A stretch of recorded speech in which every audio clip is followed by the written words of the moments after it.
Welcome to today's 5 Good Minutes on the 10 Commandments. Today we'll be considering the 7th commandment with Kurt Bjorklund. So don't commit adultery. Command given to us in the scriptures.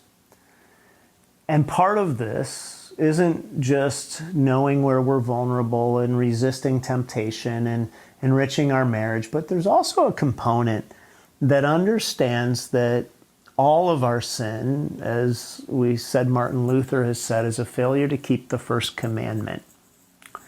And what that means is that even when we come to something like this, where maybe there's something that is dissatisfying to us in our marriage and tempting to us beyond our marriage, it is really good to say, I want to stay in vital union with the God of the Bible because He is good. And even if I can't make my marriage better, even if I can't eliminate every moment of temptation, what I can do is I can determine, again, that God's way is ultimately best, and I can work at making my heart open to the things of God.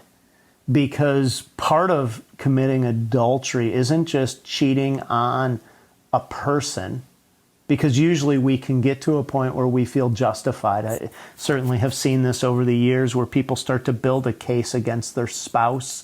Often it's toward divorce, not toward adultery, but it works the same way, where all of a sudden everything's annoying, everything's irritating, everything's bad. Things that used to be okay all of a sudden are not.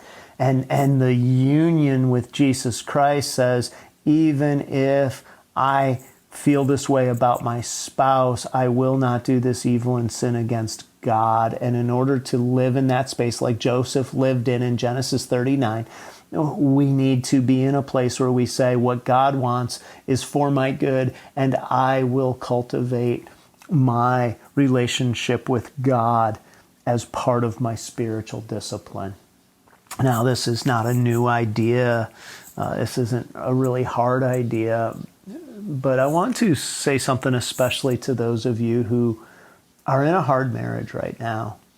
You're in a place where you're saying, I don't know if this can be turned around.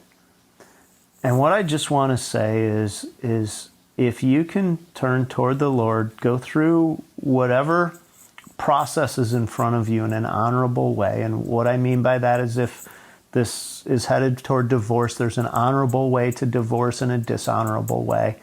Honorable means that you work through it biblically first, and then you say, I am not going to step outside of the marriage, even if this marriage is coming to an end. I'm going to wait and honor God in how I do this. What you're doing is you're saying, in that I honor marriage, I honor God, and I'm going to hope and wait for God to work in some way in the days ahead.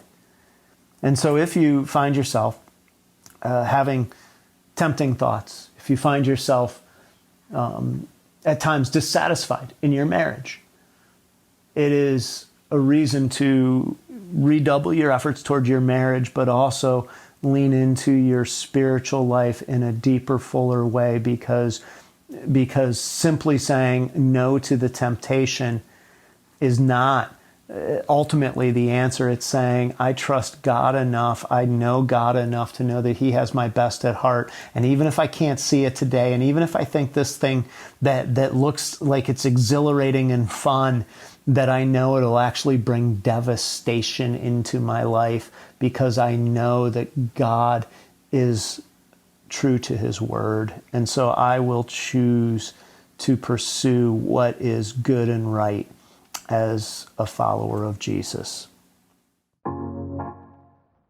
Thanks for joining us. Be sure to check out all our content and podcasts on Orchard Hill Plus. You can find that and so much more on our website or the Orchard Hill app.